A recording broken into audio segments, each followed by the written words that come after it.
Namaskar, I'm Dr. Surendra Pandey. I am a pharmacologist. I have completed my law from Mumbai University. दोस्तों आज बहुत ही important topic पर बात करने जा रहे हैं जो फीमेल इनफर्टिलिटी के ऊपर है। वीडियो स्टार्ट करने से पहले आप लोगों से रिक्वेस्ट है कि आपको अगर मेरी वीडियो पसंद आती होगी जो मेडिको और लीगल दोनों के सोल्यूशन देती है तो आप मेरे चैनल को सब्सक्राइब कर सकते हैं। चलिए दोस्तों अब बात करते हैं जो फीमेल इनफर्टिलिटी है। तो देखिए ये बहुत ही इम्पॉर्टेंट है कि फीमेल इनफर्टिलिटी या मेल इनफर्टिलिटी हम लोग दोनों को कवर करने वाले हैं। मेरे नेक्स्ट वीडियो में मेल इनफर्टिलिटी के ऊपर बात करेंगे। तो बात करते हैं कि फीमेल इनफर्टिलिटी क्या होती है, इसका स्टैटिक्स क्या है, वर्ल्ड वाइज क्यों होती है और इसका इम्प्लीमेंटेशन जो इम्पैक्ट है वो क्या है, सोशियो जो इसका इम्पैक्ट होता है वो क्या है, सारी बातों पे डिस्कस करेंगे। डायग्नोसिस कैसे कर सकते हैं, इसके साथ में हम बात करेंगे कि इसमें और क्या क्या चीज़ें हैं जो हम लोग अवॉइड कर सकते हैं, प्रिकॉशन कर सकते हैं, और अगर फीमेल इनफर्टिलिटी डायग्नोस हुई है तो उसको लेकर हम लोग क्या कर सकते हैं, फाइनली कंक्लूजन हम लोग देंगे। तो बने रहिए मेरे साथ वीडियो में। और तो दोस्तों बात करते हैं इनफर्टिलिटी, पर्टिकुलरली फीमेल इनफर्टिलिटी के ऊपर। तो देखिए ये जो फीमेल इनफर्टिलिटी है इसको हिंदी में बांझपन भी बोला जाता है। मोस्टली ये जो इनफर्टिलिटी रहती है जो ज़्यादा देखा गया है वो 35 उसके ऊपर देखा गया है। तो इसमें कंडीशन क्या है दोस्तों, अगर जो पार्टनर है, तो कपल है, अगर 1 ईयर या 6 मंथ तक एक साथ रहते हैं इसके बाद भी उनको फर्टाइल नहीं हो पा रहे हैं तो कंडीशन जो होती है उसको हम लोग इनफर्टिलिटी में हम लोग देख सकते हैं को इनफर्टिलिटी है।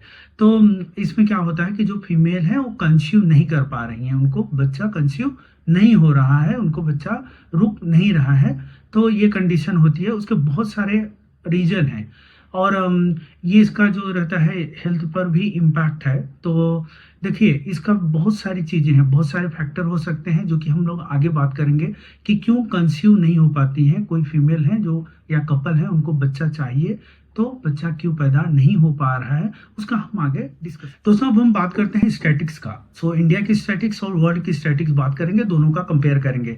इंडिया की बात करते हैं तो जो डेटा है 10 to 15% जो कपल हैं जो फर्टिलिटी के एज में है उनको इशू होता है कि उनको बच्चा पैदा नहीं हो पा रहा है, 10 to 15%। अगर हम बात करते हैं अर्बन और मतलब शहर और गांव की बात करते हैं तो शहर में ये ज़्यादा है और गांव में थोड़ा जो रेशो है 10 to 15 वाला है जो कम है थोड़ा। तो जो गांव है वहाँ पे जो फर्टिलिटी रेट है वो ज़्यादा है। हम बात करते हैं वर्ल्ड वाइड, WHO ने एक डेटा दिया हुआ है, उसके हिसाब से 8 to 12% of the world population facing the issue of the fertility, मतलब 8 से 12% लोगों को प्रॉब्लम हो रहा है, बांझपन के शिकार बन रहे हैं। अगर हम डेटा की बात करते हैं तो अप्रोक्सीमेटली जो कपल हैं 48 मिलियन कपल, 48 लाख लोगों को फर्टिलिटी का इशू है, बांझपन के शिकार हैं पूरे वर्ल्ड में जो लोग हैं, मतलब कपल की जिनकी शादी हुई है। अगर हम शादी को छोड़ के बात करते हैं तो ये डेटा 1,46,86,00,000 पेशेंट को पहुंच जाता है। 1,86,00,000 लोग जो हैं वो फर्टिलिटी का इशू है, उनको बांझपन के शिकार हैं। देखिए डेवलपिंग कंट्री जो है वहाँ पे तो बहुत सारे जो है फर्टिलिटी रेट अभी भी अच्छा है। डेवलप कंट्री में उन लोगों ने IVF जो ट्रीटमेंट है वो लेकर आए हुए हैं, वहाँ पे रिट्रोस्पेक्टिव टेक्नोलॉजी भी है जो यूज करते हैं। डेवलपिंग कंट्री में अभी उतना अवेयरनेस नहीं हुआ है कि एडवांस इक्विपमेंट क्या क्या होते हैं, तो आज वो सब की हम लोग बात करेंगे। तो देखिए तो अब हम लोग बात करने वाले हैं इटियोपैथोलॉजी के ऊपर। सो इटियोपैथोलॉजी भी बहुत इंटरेस्टिंग है। देखिए इटियोपैथोलॉजी में अगर हम बात करेंगे कि मेजरली 7 फैक्टर जो हैं क्यों हो रहा है, बांझपन क्यों हो रहा है, इनफर्टिलिटी क्यों हो रहा है, तो 7 मेजर फैक्टर जो है वो इन्वॉल्व है। तो फर्स्ट मेजर फैक्टर देखिए, ये इसमें भी 2 टाइप है। एक ये हो रहा है कि फर्स्ट टाइम प्रेगनेंसी, इसमें देखिए इनफर्टिलिटी को हम लोग एक प्राइमरी इनफर्टिलिटी बोलते हैं, एक सेकेंडरी इनफर्टिलिटी। प्राइमरी इनफर्टिलिटी वो होती है जो फर्स्ट टाइम ही बच्चा पैदा नहीं हो रहा है, मतलब शादी होने के पहले बार से ही बच्चा नहीं पैदा हो रहा है। और सेकेंडरी इनफर्टिलिटी वो होती है जो एक बच्चा तो पैदा हुआ लेकिन कपल दूसरा बच्चा चाहता है तो वो पैदा नहीं हो रहा है। अब हम बात करते हैं कि क्या रीजन हो सकता है कि इनफर्टिलिटी, बांझपन इतना ज्यादा बढ़ रहा है। तो इसको 7 कैटेगरी में हम लोगों ने ट्राई किया हुआ है कि इसको कवर करें। 7 कैटेगरी का जो मेजर कवरिंग पॉइंट है, जो मेजर इशू है, वो है हार्मोनल इम्बैलेंस जो होता है। इसमें अगर आप देखेंगे, एक डिजीज है पीसीओडी, हमने कुछ वीडियो में डिस्क्राइब भी किया है। पीसीओडी मोस्ट कॉमन है जिसकी वजह से लोग बांझपन के शिकार हो रहे हैं। थायराइड का आप सबको मालूम है, थायराइड इम्बैलेंस हो रहा है तो इशू हो रहा है। हाइपरथायरॉयडिज्म, हाइपोथायरॉयडिज्म दोनों के वजह से इशू हो रहा है। हाइपरलेक्टेमिया भी है और ल्यूटिनियन फेज इफेक्ट बोलते हैं, वो ये भी हार्मोनल के वजह से होता है। ल्यूटिनियन फेज डिफेक्ट जो होता है, या तो जो मासिक धर्म है वो तो इन बिटवीन फ्रिक्वेंट हो जाता है, ज्यादा आ रहा है, कम आ रहा है, आ नहीं रहा है, बहुत सारे रीजन होते हैं। मोस्टली इसका मेजर रीजन है हार्मोनल कॉज है। अगर हम सेकंड बात करते हैं तो ओव्यूलेशन डिस्फंक्शन बोलते हैं।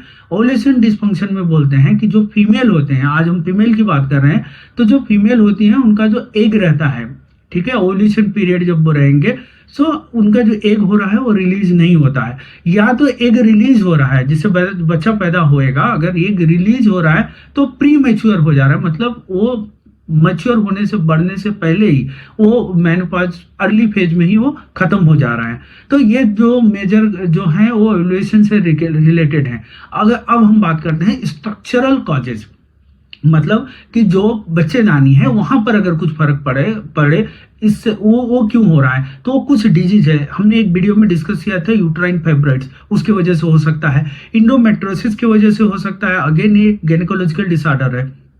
अब हम बात करते हैं पेल्विक एडेशन हो सकता है, या तो कंजेनाइटल यूट्राइन एब्नॉर्मलिटी हो सकती है कि बाय डिफेक्ट जो फीमेल है, बाय बर्थ उनको ही कंजेनाइटल जो यूट्राइन है उसके स्ट्रक्चरल में कुछ प्रॉब्लम है, तो ये स्ट्रक्चरल कॉजेज हो सकते हैं।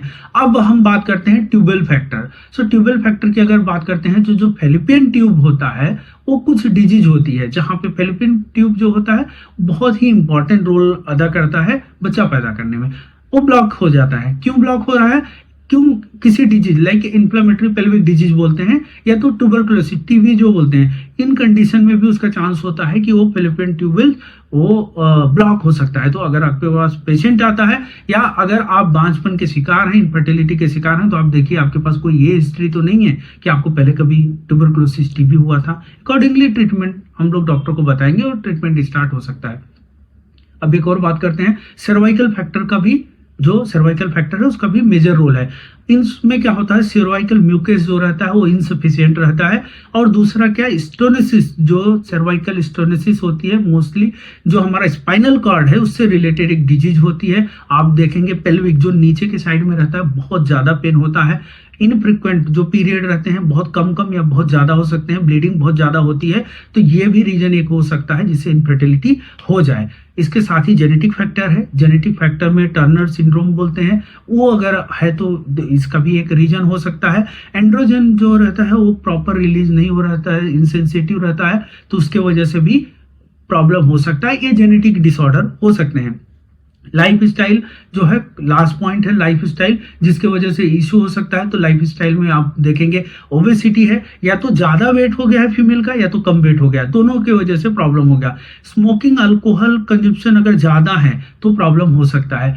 और हाई स्ट्रेस, आजकल वर्किंग क्लास लोग हैं, हाई स्ट्रेस ले रहे हैं, तो उसके वजह से भी प्रॉब्लम हो सकता है कि इनफर्टिलिटी का इशू हो जाए। इसके बाद एक्सपोजर जो होता है, जो टॉक्सिन एक्सपोजर होता है, आप कहीं पे काम कर रहे हैं जहां पे कुछ टॉक्सिसिटी, कुछ ड्रग है, उसको अगर एक्सपोजर आपको होता है तो उसको भी एक रीजन हो सकता है कि उसके वजह से इनफर्टिलिटी का चांस। तो अब हम बात करते हैं सिम्टम्स ऑफ फीमेल इनफर्टिलिटी की। सिम्टम्स क्या हो सकता है, जो इनफर्टिलिटी होती है उसकी सिम्टम्स क्या होगी, आप सब लोगों को अब तक मालूम पड़ गया रहेगा।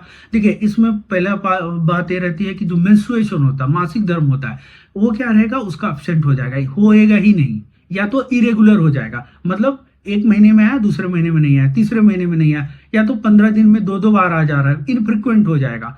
इसके बाद होगा डिस्मेनोरिया बोलते हैं, मतलब पेनफुल पीरियड, जब पीरियड रहता है तो बहुत ही पेन होता है। हैवी ब्लीडिंग हो सकती है या लाइट ब्लीडिंग हो सकती है, दोनों रीजन, मतलब ज्यादा ब्लीडिंग हो सकती है या तो कम ब्लीडिंग रहेगी, दोनों रीजन होगा। पेल्विक पेन जो रहते हैं वो बहुत, जो पेन रहता है, जो लोअर पार्ट रहता है एब्डोमेन का, वहां पे बहुत ज्यादा ही पेन हो जाता है, इन्फेक्शन के भी चांस रहते हैं। इसके बाद अगर हम बात करते हैं तो ये होएगा कि जो हिस्ट्री ऑफ रिकरेंट प्रेगनेंसी, मतलब प्रेगनेंसी इनफ्रीक्वेंट, मतलब बार बार प्रेगनेंसी रुक रही है लेकिन 2-3 महीने के बाद स्पॉन्टेनियस अबॉर्शन कुछ ऐसा हो जाता है। इसके बाद सिम्टम्स देखेंगे कि वेट गेन, जो लेडीज है उनके वेट ज्यादा हो जाएंगे या तो कम हो जाएंगे, तो भी एक सिम्टम्स हम लोग कंसीडर कर सकते हैं। और इसके बाद एक हार्मोनल से रिलेटेड है, जो एक्सेसिव फेशियल और बॉडी हेयर जो फीमेल है उनके बॉडी पे, उनके शरीर पर ज्यादा, आप एक सिम्टम से भी पहचान सकते हैं, उनके शरीर पर और फेस पर बाल ज्यादा रहेगा। इसके वजह से हम लोगों को मालूम पड़ेगा कि something it's related to hormonal imbalance, तो हम लोग उस पर भी बात कर सकते हैं। ट्रीटमेंट का जो हमारा लाइन है उससे रिलेटेड भी दिया जा सकता है। देखिए दोस्तों, अब हम अगर बात करते हैं तो फीमेल इनफर्टिलिटी, आप अगर देखेंगे तो ये बहुत ही मतलब सोशल इशू भी है। बड़ा प्रॉब्लम हो जाता है कि किसी फीमेल को ये एक्सप्लेन करना सोसाइटी को कि उनको बच्चा नहीं है। तो देखिए, अब हम उसमें जो नेचुरल ट्रीटमेंट की बात करते हैं, अगर नेचुरल ट्रीटमेंट की बात करते हैं तो जो हमारा खाना है उसमें फाइब्रस डाइट इंक्लूड करना चाहिए। उसमें एंटीऑक्सीडेंट हम लोगों को, जो फल सब्जी है वो ज़्यादा खाना है, ठीक है, कॉमन चीज़ें हैं। और जो थोड़ा अवॉइड करना चाहिए जो कैफीन है, अगर कॉफ़ी ज़्यादा ले रहे हैं, टी ज़्यादा हो रहा है, तो उस पर कंट्रोल किया जा सकता है। फीमेल के लिए मैं बात कर रहा हूँ। और इसके बाद ये हो सकता है कि जो omega 3 fatty acid related food हैं, ठीक है, वो हम लोग खा सकते हैं। उससे डाइटरी जो रहता है, डाइट हमारा कंप्लीट डाइट एक लेना चाहिए। जो हमारे डेयरी प्रोडक्ट रहते हैं उसको भी इंक्लूड किया जाएगा। हर्बल रेमेडी अगर हम बात करते हैं तो इसमें देखिए जो काम करती है, बड़ा अच्छा काम हो रहा है। एक मका रूट बोलते हैं उसको, वो फर्टिलिटी को इनहेंस करता है। इसके साथ में अश्वगंधा जो रहता है, वो हार्मोनल इम्बैलेंस अगर कुछ है तो अश्वगंधा का सेवन कीजिए, अच्छा काम कर रहा है अश्वगंधा। शतावरी भी लेते हैं। सो शतावरी का जो काम है वो ओवेरियन हेल्थ जो रहता है, जो ओवरी रहती है उस पर अच्छा काम कर रहा है। उसके जो आपका बच्चेदानी है उस पर अच्छा काम करेगा, उसको प्रोटेक्शन प्रोवाइड करता है। और अब अगर हम बात करते हैं तो लाइफ स्टाइल है, देखिए स्ट्रेस नहीं लेना है, योगा आपको ऐड करना है, मेडिटेशन ऐड करना है। स्मोकिंग और अल्कोहल अगर लेते रहेंगे तो टोटली उसको आपको बंद करना पड़ेगा, ठीक है। कार्डियो एक्सरसाइज करना है, और आपको स्ट्रेंथ के लिए, आपको हार्मोनल इम्बैलेंस के लिए आपको, आपका वेट अगर ज़्यादा है तो कम करना है, अगर कम है तो ज़्यादा करना है। उसके लिए आपको डॉक्टर से ज़रूर सहायता लेना है। गायनेकोलॉजिस्ट रहते हैं उनके पास जाइए और आपके पूरे मैटर को आप उनको बताइए रेगुलर। तो अब हम बात करते हैं कि फीमेल इनफर्टिलिटी में डायग्नोसिस मेथड क्या है, क्या मेथड यूज करते हैं जिससे आइडेंटिफाई हो कि इनफर्टिलिटी का इशू है, स्पेशली फीमेल के लिए मैं बात करता हूँ। तो देखिए, जब इसमें बात करते हैं तो हम लोग मेडिकल हिस्ट्री अगर उनको देखेंगे, बीएमआई जो होती है वो देखेंगे। इसके साथ ही हार्मोनल टेस्ट करते हैं हम लोग। फॉलिकल स्टिमुलेटिंग, एफएसएच बोला जाता है, फॉलिकल स्टिमुलेटिंग हार्मोन का टेस्ट करते हैं। ल्यूटिनाइजिंग हार्मोन एलएच बोलते हैं, उसका करते हैं। Thyroid function test T3 T4 TSH होता है। इसके बाद प्रोलैक्टिन लेवल को चेक किया जा सकता है। ये हार्मोनल टेस्ट होते हैं कि इसमें कुछ इम्बैलेंस तो नहीं है, ये देखेंगे। सेकेंड थिंग हमने जो बात किया था ओव्यूलेशन का, ओव्यूलेशन के लिए हम लोग जो रहेगा वो बेसल बॉडी टेम्परेचर हम लोग चेक करते हैं, उसका चार्टिंग रहती है बराबर। वो गायनेकोलॉजिस्ट के पास आप जाएंगे तो वो करते हैं। ओव्यूलेशन प्रेडिक्टर किट भी आ रही है आजकल, उसमें भी हम लोग देख पाते हैं कि ओव्यूलेशन का जो प्रीमेच्योर तो नहीं जा रहा है, तो मतलब जो मैच्योरिटी के पहले ही तो नहीं, एग जो है वो खत्म हो जा रहा है। इसके साथ ही जो इमेजिनिंग स्कैनिंग करते हैं तो उसमें हम लोग सोनोग्राफी करके देख सकते हैं। उसमें हम लोगों को मालूम पड़ता है कि कोई डिजीज तो नहीं है, लाइक फाइब्रॉइड्स है, ओवेरियन सिस्ट है, सो एंडोमेट्रोसिस है। तो आप इसके लिए मैंने एक वीडियो बनाया हुआ है, ओवेरियन सिस्ट का है, ट्रेंड फाइब्रॉइड्स का है, आप देख के आप ज़्यादा जानकारी ले सकते हैं। अब जब सोनोग्राफी हो गई तो उसके बाद हम लोग बात करते हैं और दूसरे जो टेस्ट होते हैं। तो उसमें देखो हिस्टीरियोसेल्पिंगोग्राफी बोलते हैं, ये जो रहती है फॉलिकल जो फॉलिपियन ट्यूब होता है उसमें कुछ ब्लॉकेज है क्या, वो देखने के लिए होती है। इसके साथ में हम लोग कुछ एडवांस लेवल पे लैप्रोस्कोपी कर सकते हैं, हिस्टेरोस्कोपी कर सकते हैं, जिससे हम लोग जो डिजीज रहती है, एंडोमेट्रोसिस है या पेल्विक एडेशन में कुछ इश्यू है, ठीक है, अगर हिस्टेरोस्कोपी कर रहे हैं तो हम लोग इंट्रायूट्राइन जो कुछ प्रॉब्लम है, पैथोलॉजिकल कुछ डिसऑर्डर है तो उसको देख सकते हैं। तो ये कुछ टेस्ट हैं जो किया जा सकता है, इसमें पता किया जा सकता है कि कुछ इशू अगर फीमेल इनफर्टिलिटी की अगर हम बात करते हैं तो एक इलेक्ट्रो होम्योपैथी है जो न्यू सिस्टम ऑफ मेडिसिन है, बहुत ही अच्छा काम कर रही है। इसमें कुछ ग्रुप हैं, लाइक सोक्रोफोलोसोम का S1 अगर यूज कर सकते हैं, कैंसेरियो का C3 यूज कर सकते हैं, और A3 एंजिटिको का A3, जो ये 3 है वो एक ग्रुप में बनाकर पेशेंट को दें, और दूसरे ग्रुप में अगर हम लिम्फेटिको का L1 दें, और अगर हम सोक्रोफोलोसो का अगेन S5 दें, और रेड इलेक्ट्रिसिटी, ये 3 कॉम्बिनेशन करके दूसरे ग्रुप में दें, तो पेशेंट को बहुत ही अच्छा रिजल्ट मिलता है। ये प्रैक्टिकल ओरिएंटेड रिजल्ट है। आप लोगों के मेडिकल प्रैक्टिस में दूसरे भी कुछ फॉर्मूले हो सकते हैं, बट यहाँ पर कुछ देखा गया है कि इस फॉर्मूले से बहुत ही अच्छा रिजल्ट मिलेगा। इसके साथ ही क्यूरोम करके एक सिरप आता है, ड्रॉप आता है, इलेक्ट्रोहोम्योपैथी का, आयुर्वेदा का भी है, बहुत ही अच्छा रोल है उसका, और ये काफ़ी कारगर इलेक्ट्रोहोम्योपैथी का ट्रीटमेंट है इनफर्टिलिटी के लिए। बहुत सारे लोगों पर अच्छा रिजल्ट इसका आ रहा है। Thank you. देखिए, अब हम बात करने जा रहे हैं कि जो सोशल एंड मेंटल इम्पैक्ट होता है फीमेल इनफर्टिलिटी, फीमेल जो रहती हैं बांझपन, उनको क्या सोशल इम्पैक्ट, आप सबको मालूम है। उनको क्वेश्चन का आंसर देना कि वो उनको बच्चा नहीं है बहुत मुश्किल हो जाता है। समाज में लोग हैं, तरह तरह की बातें करते हैं, और सारा ब्लेम मोस्टली जो है वो फीमेल के ऊपर आ जाता है। तो देखिए, ये अवॉइड करना है आपको, ये 100% अवॉइड करना है, किसी को ब्लेम नहीं। ये this kind of the disorder ये किसी के साथ भी हो सकता है, और ये नहीं करना है। इमोशनल डिस्ट्रेस तो कभी नहीं देना है, इससे क्या होएगा, उनको एंजाइटी हो सकता है, डिप्रेशन में जा सकते हैं, बहुत प्रॉब्लम हो सकता है, उनको सोशल इशू हो सकते हैं, तो उसको अवॉइड कीजिए। किसी के साथ किसी भी फैमिली में हो सकता है। दूसरा है, फीमेल हमेशा रिस्पॉन्सिबल नहीं रहती, ना तो मेल हमेशा रिस्पॉन्सिबल रहते हैं। प्रॉपर डॉक्टर की सलाह लीजिए। बहुत सारे मेथड हैं जो यूज करके ये हो सकता है कि फर्टिलिटी, बांझपन को दूर किया जा सकता है। अब इसमें क्या रहता है कि जो कपल है उनको एक दूसरे को सपोर्ट करना है, फैमिली को भी सपोर्ट करना है, क्योंकि ये कुछ तो प्रॉब्लम है, वो उस प्रॉब्लम को रिजॉल्व करना है, उनको ब्लेम नहीं करना। उसमें उनकी क्या, अगर आपको बुखार आ गया या आप बीमार हो, आपको कोई बीमारी हो गई है, तो उसमें आपकी क्या गलती है? ऐसा तो नहीं हो सकता ना, आपकी गलती है। तो ये भी एक बीमारी की तरह ही लो आप, इसका ट्रीटमेंट होएगा, सही हो जाएगा। बहुत इंपॉर्टेंट है कि साइकोलॉजिकल काउंसलिंग हो। इससे क्या हो रहा है कि हमने देखा हुआ है कुछ केसेस में, फर्टिलिटी मतलब कंसीव होने के बाद जो इतना स्ट्रेस घर वालों का मिलता है, प्रॉब्लम इतना कर देते हैं कि लोगों का स्पॉन्टेनियस अबॉर्शन बहुत सारा है। ये नहीं हो, डिवाइड करना है कि इन बिटवीन वो रहता है स्पॉन्टेनियस अबॉर्शन, जो बच्चा है गिर जाता है। तो ये जो चीजें हैं ना, इनको हम लोगों को अवॉइड करना है। सपोर्ट बहुत ही इंपॉर्टेंट है, तो सपोर्ट इस दशा में हमें हमेशा सपोर्ट देना है। हेल्दी डाइट का आप ध्यान दीजिए, मेडिकल चेकअप रूटीन कराइए, गायनेकोलॉजिस्ट के पास जरूर जाइए, जो फीमेल डॉक्टर हैं उनके पास जरूर जाइए आप, और स्ट्रेस से दूर रहिए। आप काम जो कर रहे हैं वो डॉक्टर से सलाह लेकर उसी हिसाब से आप काम कीजिए। और दूसरा है कि जो बहुत सारे ऐसे रेमेडी हैं, लोग 100% ट्रीटमेंट देते हैं, उनसे थोड़ा दूर रहिए। पहले आप देखिए कि उनका रेशो क्या है, किस टाइप का दवा दे रहे हैं। अपने आप को हेल्दी बनाइए, अपने आप को स्वस्थ बनाइए, मेंटली स्ट्रेस से दूर रहिए। और इसी के साथ ये कोई ऐसी चीजें नहीं है जो जिसका रिजोल्यूशन ना हो। आप प्रॉपर डॉक्टर से सलाह लीजिए, और आशा करता हूं कि ये वीडियो आपको पसंद आई रहेगी।